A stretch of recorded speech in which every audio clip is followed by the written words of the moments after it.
ರಾಜ್ಯದ ಗೃಹಲಕ್ಷ್ಮಿಯರಿಗೆ ಭರ್ಜರಿಯಾಗಿ ರಾಜ್ಯ ಸರ್ಕಾರ ಗುಡ್ ನ್ಯೂಸ್ ಅನ್ನ ಕೊಡ್ತಾ ಇದೆ. ಅಯ್ಯೋ ಏನ್ good news madam, good news ಅಂತ ಹೇಳ್ತಾನೆ ಇರ್ತೀರಾ. ಬರೀ ಇತ್ತೀಚೆಗಂತೂ ಬ್ಯಾಡ್ ನ್ಯೂಸೇ ಆಗೋಯ್ತು. ಅದರಲ್ಲೂ DK ಶಿವಕುಮಾರ್ ಅವರು ಮುಖ್ಯಮಂತ್ರಿ ಆದ್ಮೇಲಂತೂ ಒಂದಲ್ಲ ಒಂದು ಗೃಹಲಕ್ಷ್ಮಿಗಳಿಗೆ ಹೊಸದಾಗಿ ಅರ್ಜಿ ಸಲ್ಲಿಸಿ ಗೃಹಲಕ್ಷ್ಮಿಯರು ಹಂಗೆ ಹಿಂಗೆ ಮತ್ತೊಂದು BPL ಕಾರ್ಡ್ ಕ್ಯಾನ್ಸಲ್ ಆಗಿರೋ ವಿಚಾರ, ಈ ರೀತಿ ಬರೀ ಗೊಂದಲನೇ ಆಗೋಯ್ತು. ಎಷ್ಟೋ ಜನಕ್ಕೆ 60 ವರ್ಷ ಆದಂಥವರಿಗೆ ಓಲ್ಡ್ ಪೆನ್ಷನ್ ಬರ್ತಾ ಇತ್ತು, ಅದು ಕೂಡ ಬರ್ತಾ ಇಲ್ಲ, ಅದು ಕೂಡ ಸ್ಟಾಪ್ ಆಗ್ಬಿಟ್ಟಿದೆ ಅಂತ ಹೇಳಿ ಎಷ್ಟೋ ಜನ ಹೇಳ್ತಾ ಇರ್ತಾರೆ. ಬಟ್ ಇದ್ದಂತಹ ಗೊಂದಲಗಳೆಲ್ಲವೂ ಕೂಡ ಬಗೆಹರಿತಾ ಇದೆ.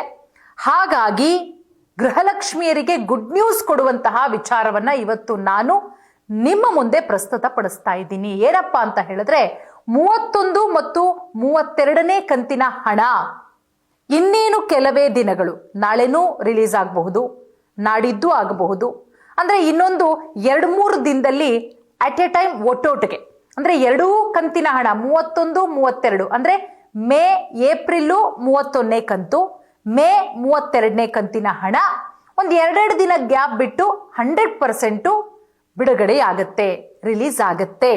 ಇದು ಖಂಡಿತವಾಗ್ಲೂ ಕೂಡ ಗುಡ್ ನ್ಯೂಸ್.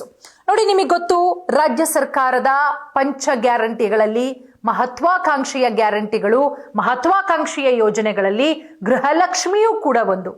ಎಷ್ಟರ ಮಟ್ಟಿಗೆ ಅಂತ ಹೇಳಿದ್ರೆ, ಕರ್ನಾಟಕದಲ್ಲಿ ಜಾರಿಯಾದಂತಹ ಈ ಯೋಜನೆ ಬೇರೆ ಬೇರೆ ರಾಜ್ಯದವರು ಗೃಹಲಕ್ಷ್ಮಿಯನ್ನ ಫಾಲೋ ಮಾಡಿದ್ರು, ಬೇರೆ ಬೇರೆ ರೀತಿಯ ಹೆಸರನ್ನ ಇಟ್ಕೊಂಡು. ಕೇಂದ್ರ ಸರ್ಕಾರ ಕೂಡ ಮೆಚ್ಚುಗೆ ಗಳಿಸಿರುವಂತಹ ಯೋಜನೆ ಗೃಹಲಕ್ಷ್ಮಿ. ಬರುವಂತಹ 2,000 ರೂಪಾಯಿಲಿ ಹೆಣ್ಣು ಮಗಳು ಇಡೀ ಸಂಸಾರವನ್ನ ನಿಭಾಯಿಸ್ತಾ ಇದ್ದಾಳೆ. ಆ 2,000 ರೂಪಾಯಿಲಿ ಇಡೀ ಮನೆಯನ್ನ ನಿಭಾಯಿಸ್ತಾ ಇದ್ದಾಳೆ, ತನ್ನ ಮಕ್ಕಳ ಖರ್ಚು ವೆಚ್ಚಗಳನ್ನ ನೋಡ್ಕೊಳ್ತಾ ಇದ್ದಾಳೆ, ತಾನು ಸ್ವಾವಲಂಬಿ ಆಗ್ತಾ ಇದ್ದಾಳೆ. ಆ 2,000 ರೂಪಾಯಿ ಕೂಡಿಟ್ಟು ಒಂದು ಹೊಲಿಗೆ ಯಂತ್ರನೋ ಅಥವಾ ಮನೆಗೊಂದು ಫ್ರಿಜ್ಜೋ ಅಥವಾ ಒಂದು ವಾಷಿಂಗ್ ಮಿಷಿನೋ ಅಥವಾ ಆಕೆಯ ಅಗತ್ಯತೆಗಳಿಗೆ ಬೇಕಾದಂಥದ್ದು ಅದನ್ನ ತಗೊಳ್ತಾ ಇದ್ದಾಳೆ. ಹಾಗಾಗಿ ಈ ಗೃಹಲಕ್ಷ್ಮಿ ಯೋಜನೆ ಬರೀ ನಮ್ಮ ರಾಜ್ಯ ಅಷ್ಟೇ ಅಲ್ಲ, ಬೇರೆ ರಾಜ್ಯದಲ್ಲೂ ಕೂಡ ಸಾಕಷ್ಟು ಮೆಚ್ಚುಗೆ ಗಳಿಸಿರುವಂತಹ ಯೋಜನೆ. ಬೇರೆ ರಾಜ್ಯದವರು ಕೂಡ ಗೃಹಲಕ್ಷ್ಮಿಯನ್ನ ಫಾಲೋ ಮಾಡ್ತಾ ಇದ್ದಾರೆ. ಈಗ ನಾನು ಏನು ಗುಡ್ ನ್ಯೂಸ್ ಕೊಡೋಕೆ ಬಂದೆ, ನಿಮಗಾಗ್ಲೇ ಗೊತ್ತಾಯ್ತು, ಒಂದಷ್ಟು ಗೊಂದಲಗಳಿತ್ತು ವೀಕ್ಷಕರೇ.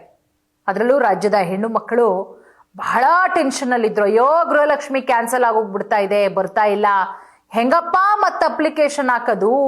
ಒಂದು ಸಲ ಅಪ್ಲಿಕೇಶನ್ ಹಾಕಿ ದುಡ್ಡು ಬರ್ಸ್ಕೊಳ್ಳೋಷ್ಟರಲ್ಲಿ 3 ವರ್ಷದಲ್ಲಿ ಸಾಕಾಗಿ ಹೋಗಿದೆ. ಅಲ್ಲಿ ಹೋಗಿ ಅಂದ್ರೆ ಅಲ್ಲೋಗಿ ಅಂದ್ರೆ ಇಲ್ಲೋಗಿ ಅಂತಾರೆ, ಇಲ್ಲೋಗಿ ಅಂದ್ರೆ ಅಲ್ಲೋಗಿ ಅಂತಾರೆ, ಅಲ್ಲೋದ್ರೆ ಅಪ್ಲಿಕೇಶನ್ ತಗೊಬನ್ನಿ ಅಂತಾರೆ, ಈ ಅಪ್ಲಿಕೇಶನ್ ತಗೊಂಬನ್ನಿ ಅಂತಾರೆ. ಬರೀ ಇವೇ ಆಗೋಯ್ತಲ್ಲ. ಮಕ್ಳನ್ನ ಕರೆದ್ರೆ ಅಯ್ಯೋ ನಾನು ಬರಲ್ಲ, ಹೋಗಮ್ಮ ನಿಂದೊಂದು ಅಂತಾರೆ. ಹಾಗಾಗಿ ಪಾಪ ಹೆಣ್ಣು ಮಕ್ಳ ಕಥೆನೇ ಇಷ್ಟು. ಹಾಗಾಗಿ ಏನಪ್ಪ ಅನ್ನೋ ಗೊಂದಲದಲ್ಲಿದ್ರು. ಬಟ್ ಗೊಂದಲ ಬೇಡ, ಒಂದಷ್ಟು ಬದಲಾವಣೆಗಳಾಗಬೇಕು. ಅದನ್ನ ಸಿಂಪಲ್ ಆಗಿ ನೀವೇ ಮಾಡ್ಕೋಬಹುದು, ಬಹಳ ಈಸಿ. ನೋಡಿ, ಈಗ ನಾನು ಮಾತಾಡ್ತಾ ಇರೋದು 31, 32ನೇ ಕಂತಿನ ಹಣ. ಅಂದ್ರೆ 31 ಬಂದು ಏಪ್ರಿಲ್, 31 ಬಂದು ಮೇ ತಿಂಗಳ ಹಣ ಇನ್ನೇನು ಕೆಲವೇ ದಿನಗಳಲ್ಲಿ ರಿಲೀಸ್ ಆಗುತ್ತೆ. ಜೂನ್ 2026 ಮುಗೀತು, ಈಗ ಜುಲೈಯಲ್ಲಿ ಇದ್ದೀವಿ ನಾವು. ಇವತ್ತು 9ನೇ ತಾರೀಕು. ಒಂದು 12ನೇ ತಾರೀಕಿನ ಒಳಗಡೆ 31ನೇ ಕಂತಿನ ಹಣ ಬರುತ್ತೆ. 15ನೇ ತಾರೀಕಿನ ಒಳಗಡೆ 32ನೇ ಕಂತಿನ ಹಣ ಖಂಡಿತವಾಗ್ಲೂ ಕೂಡ ಬರುತ್ತೆ. ಈ 2,000 ರೂಪಾಯಿ ಹಣ ಬಿಡುಗಡೆ ಪ್ರಕ್ರಿಯೆ ಪ್ರಸ್ತುತ ಅದು ರನ್ನಿಂಗ್ ಅಲ್ಲಿ ಇದೆ. ಸೊ ಅದಕ್ಕೆ ಬೇಕಾದಂತಹ ಎಲ್ಲ ಸಿದ್ಧತೆಗಳಿರಬಹುದು, ಏನೆಲ್ಲ ಕಾರ್ಯಗಳಾಗಬಹುದು, ಕೆಲಸಗಳಾಗಬಹುದು ಒಳಗಡೆ, ಅದೆಲ್ಲವನ್ನ ಕೂಡ ಮಾಡಿಕೊಳ್ಳಲಾಗ್ತಾ ಇದೆ. ನೋಡಿ, ಸರ್ಕಾರ ಮೃತಪಟ್ಟವರ ಅಕೌಂಟ್ಗೂ ಕೂಡ 2,000 ರೂಪಾಯಿ ಹೋಗಿತ್ತು.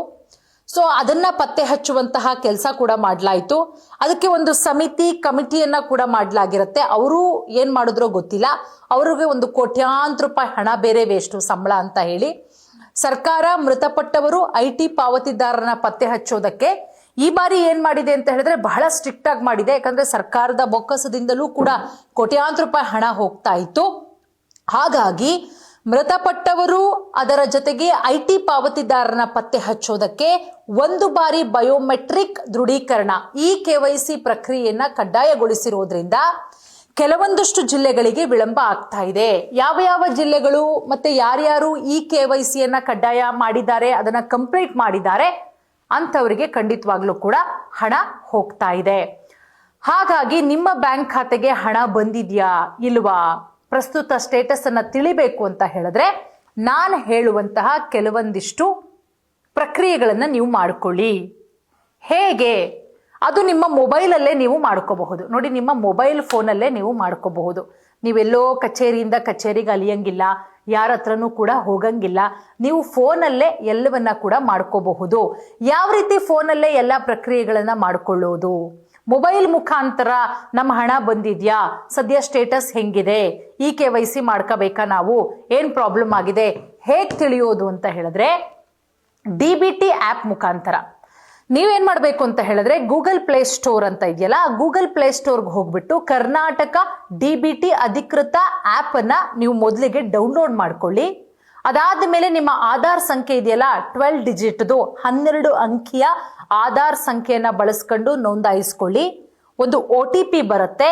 ಆ OTP ಬಂದ ಮೇಲೆ ನೀವು ಲಾಗಿನ್ ಆಗಿ ಪೇಮೆಂಟ್ ಸ್ಟೇಟಸ್ ಮೆನುಗೆ ಹೋಗಿ ನೀವು ಅಲ್ಲಿ ಪೇಮೆಂಟ್ ಸ್ಟೇಟಸ್ ಮೆನುವಿನಲ್ಲಿ ನೀವು ಗೃಹಲಕ್ಷ್ಮಿ ಅನ್ನುವಂತಹ ಆಯ್ಕೆಯನ್ನ ಆಯ್ಕೆ ಮಾಡಿದರೆ ಇಲ್ಲಿಯವರೆಗೂ ನಿಮ್ಗೆ ಎಷ್ಟು ಹಣ ಬಂದಿದೆ, ಎಷ್ಟು ಕಂತುಗಳು ಬಂದಿದೆ, 25 ಕಂತು ಬಂದಿದ್ಯಾ, 28 ಕಂತು ಬಂದಿದ್ಯಾ, 29 ಬಂದಿದ್ಯಾ, 30 ಬಂದಿದ್ಯಾ, ಎಷ್ಟು ಬಾಕಿ ಇದೆ, ಅದು ನಿಮಗೆಲ್ಲವೂ ಕೂಡ ಬರುತ್ತೆ. ಅದಾದ ನಂತರ ನೆಕ್ಸ್ಟ್ ಬಂದು SMS ಮುಖಾಂತರ ನೋಂದಾಯಿತ ಮೊಬೈಲ್ ಸಂಖ್ಯೆ 817147500500 ಅಥವಾ 827700005555 ಈ ಸಂಖ್ಯೆಗೆ ನಿಮ್ಮ 12 ಅಂಕಿಯ ರೇಷನ್ ಕಾರ್ಡ್ ನಂಬರ್ ಇರುತ್ತಲ್ಲ, ಅದನ್ನ ಕಳಿಸ್ಕೊಡೋದ್ರ ಮುಖಾಂತರ ನೀವು ನಿಮ್ಮ ಸ್ಟೇಟಸ್ ಅನ್ನ ತಿಳಿಯಬಹುದು. ಅಧಿಕೃತ ವೆಬ್ಸೈಟು ಸೇವಾ ಸಿಂಧು ಗ್ಯಾರಂಟಿ ಪೋರ್ಟಲ್ಗೆ ಭೇಟಿ ಕೊಟ್ಟು ನಿಮ್ಮ ಅರ್ಜಿ ಸಂಖ್ಯೆಯನ್ನ ಹಾಕಿ ನೀವು ಪರಿಶೀಲನೆಯನ್ನ ಕೂಡ ಮಾಡಬಹುದು. ನೀವು ಅನ್ಕೊಂಡಿರ್ತೀರಾ, ಮೇಡಮ್ ನೀವೇನೋ ಹೇಳ್ತಿದ್ದೀರಾ 31, 32ನೇ ಕಂತು ಹಣ, ಏಪ್ರಿಲ್ದು, ಮೇದು ಹಣ ಬರಲಿಲ್ಲ ಅಂದ್ರೆ ಏನ್ ಮಾಡಬೇಕು? ಒಂದು ವೇಳೆ ಹಣ ಬರಲಿಲ್ವಾ, ನೀವೇನ್ ಮಾಡಬೇಕು ಅಂತ ಹೇಳಿದ್ರೆ ನಿಮ್ಮ ಒಂದಷ್ಟು ಈ KYC ಪ್ರಕ್ರಿಯೆ ಏನಿದೆ ಅದನ್ನ ಮಾಡ್ಕೊಳ್ಳಿ. ಗ್ರಾಮವನ್ನು ಮತ್ತೆ ಬೆಂಗಳೂರನ್ನು ಮತ್ತೆ ಬಾಪೂಜಿ ಸೇವಾ ಕೇಂದ್ರಕ್ಕೆ ಭೇಟಿ ಕೊಡಬಹುದು. ಮೃತಪಟ್ಟವರ ಖಾತೆಗೆ ಹಣ ಹೋಗ್ತಾ ಇರೋದನ್ನ ತಡೆಯೋದಕ್ಕೆ, ಆದಾಯ ತೆರಿಗೆ ಮತ್ತು GST ಪಾವತಿದಾರರನ್ನ ಪಟ್ಟಿಯಿಂದ ಕೈ ಬಿಡೋದಕ್ಕೆ ಸರ್ಕಾರ ಪರಿಶೀಲನೆ ಮಾಡ್ತಾ ಇದೆ. ಬಯೋಮೆಟ್ರಿಕ್ಕು ಈ KYC ನಕಲಿ ಫಲಾನುಭವಿಗಳನ್ನ ತಡೆಯೋದಕ್ಕೆ ಕಡ್ಡಾಯವಾಗಿ ಸರ್ಕಾರ ಮಾಡಿರೋದು ಬಯೋಮೆಟ್ರಿಕ್ ದೃಢೀಕರಣ ಮತ್ತೆ ಈ KYC ನಿಯಮಗಳನ್ನ ಜಾರಿಗೆ ತಂದಿರೋದು. ಹಾಗಾಗಿ ಯಾರೂ ಕೂಡ ತಲೆ ಕೆಡಿಸ್ಕೊಳ್ಳುವಂತಹ ಅವಶ್ಯಕತೆ ಇಲ್ಲ. 31 ಮತ್ತೆ 32ನೇ ಕಂತಿನ ಹಣ ನಾಳೆನಾದ್ರೂ ರಿಲೀಸ್ ಆಗ್ಬೋದು ಅಥವಾ 15ನೇ ತಾರೀಕಿನ ಒಳಗಡೆ 2 ಕಂತುಗಳಲ್ಲಿ ರಿಲೀಸ್ ಆಗುತ್ತೆ. ಅಂದ್ರೆ ಒಟ್ಟಿಗೆ ನಿಮಗೆ 4,000 ರೂಪಾಯಿ ಬರಲ್ಲ. ನಾಳೆ 31ನೇ ಕಂತಿನ ಹಣ ಬಂದ್ರೆ ಅಂದ್ರೆ ಏಪ್ರಿಲ್ ತಿಂಗಳದ್ದು ಬಂದ್ರೆ ಮೇ ತಿಂಗಳದ್ದು ಬಂದು ಇನ್ನೊಂದು 2 ದಿನ ಬಿಟ್ಟು. ಸೊ ಹಾಗಾಗಿ ತಲೆ ಕೆಡಿಸ್ಕೊಳ್ಳೋ ಅವಶ್ಯಕತೆ ಇಲ್ಲ. ಯಾರಿಗೆಲ್ಲ ಬಂದಿದೆ 30ನೇ ಕಂತಿನ ಹಣ, ಏಪ್ರಿಲ್ದು ಬಂದಿದೆ ಮೇಡಮ್ ಅನ್ನೋರು ನಮಗೆ ಕಮೆಂಟ್ ಮಾಡಿ. ಪಾಪ ಬೇರೆಯವ್ರಿಗೆ ಅನುಕೂಲ ಆಗಲಿ, ಸಮಾಧಾನ ಆಗಲಿ. ಓಕೆ, ನೀವು ಡಿಸ್ಟಿಕ್ ಅನ್ನ ಕೂಡ ಮೆನ್ಷನ್ ಮಾಡಿದ್ರೆ ಯಾವ ಜಿಲ್ಲೆ ಯಾವ ತಾಲೂಕು ಅನ್ನೋದಾದ್ರೆ ಓಕೆ, ಆ ಜಿಲ್ಲೆಯವರಿಗೆ ಆ ತಾಲೂಕವ್ರಿಗೆ ಬಂದಿದೆ, ನಮಗೆ ಬರುತ್ತೆ ಅಂತ ಹೇಳಿ ಪಾಪ ತುಂಬಾ ಜನ ಸಮಾಧಾನ ಮಾಡ್ಕೊಳ್ತಾರೆ. ಎಷ್ಟೋ ಹೆಣ್ಮಕ್ಳು ಪಾಪ 2,000 ರೂಪಾಯಿನ ನೆಚ್ಕೊಂಡಿದ್ದಾರೆ ಕಣ್ರಿ. 2,000 ರೂಪಾಯಿ ಬರುತ್ತೆ, ಹೆಂಗೋ ಸಂಸಾರ ಸಾಗಿಸ್ಬಹುದು, ಒಂದಷ್ಟು ಕಮಿಟ್ಮೆಂಟ್ಗಳನ್ನ ಮಾಡ್ಕೊಂಡಿರ್ತಾರೆ, ಹಾಗಾಗಿ ನಿರಾಳರಾಗ್ತಾರೆ. ಸೊ ಹಾಗಾಗಿ ಬರ್ದಲೇ ಇದ್ದಂತಹ ತಾಯಂದ್ರಿರ್ಬೋದು, ಹೆಣ್ಣು ಮಕ್ಕಳು, ದಯವಿಟ್ಟು ನೀವ್ಯಾರು ಕೂಡ ಬೇಜಾರು ಮಾಡ್ಕೊಳ್ಳೋ ಅಗತ್ಯತೆ ಇಲ್ಲ. ಇನ್ನೇನು ಕೆಲವೇ ದಿನಗಳಲ್ಲಿ ನಿಮ್ಮ ಗೃಹಲಕ್ಷ್ಮಿಯ ಹಣ ಖಂಡಿತವಾಗ್ಲೂ ಕೂಡ ಬರುತ್ತೆ. ಒಂದಷ್ಟು ಡೌಟ್ಗಳಿದ್ರೆ ನೀವೇನ್ ಮಾಡಬೇಕು, ನಾನು ಆಗ್ಲೇ ಹೇಳಿದೆ, ಗ್ರಾಮ 1ಗೆ ಹೋಗಿ, ಬೆಂಗಳೂರು 1ಗೆ ಹೋಗಿ. ಸೊ ಬಾಪೂಜಿ ಸೇವಾ ಕೇಂದ್ರಗಳಿಗೆ ನೀವೇನಾದ್ರೂ ಭೇಟಿ ಕೊಟ್ರೆ, ಕರ್ನಾಟಕ 1 ಇರಬಹುದು, ಗ್ರಾಮ 1 ಇರಬಹುದು, ಅಥವಾ ಬಾಪೂಜಿ ಸೇವಾ ಕೇಂದ್ರಕ್ಕೆ ಭೇಟಿ ಕೊಟ್ಟು ಬಯೋಮೆಟ್ರಿಕ್ ಪ್ರಕ್ರಿಯೆ ಏನಿದೆ ಅದನ್ನ ದೃಢೀಕರಣ ಮಾಡಿಕೊಂಡ್ರೆ ಖಂಡಿತವಾಗ್ಲೂ ಕೂಡ ಸ್ವಲ್ಪ ಲೇಟ್ ಆದ್ರೂ ನಿಮ್ಮ ಹಣ ಬಂದೇ ಬರುತ್ತೆ. ಧನ್ಯವಾದ.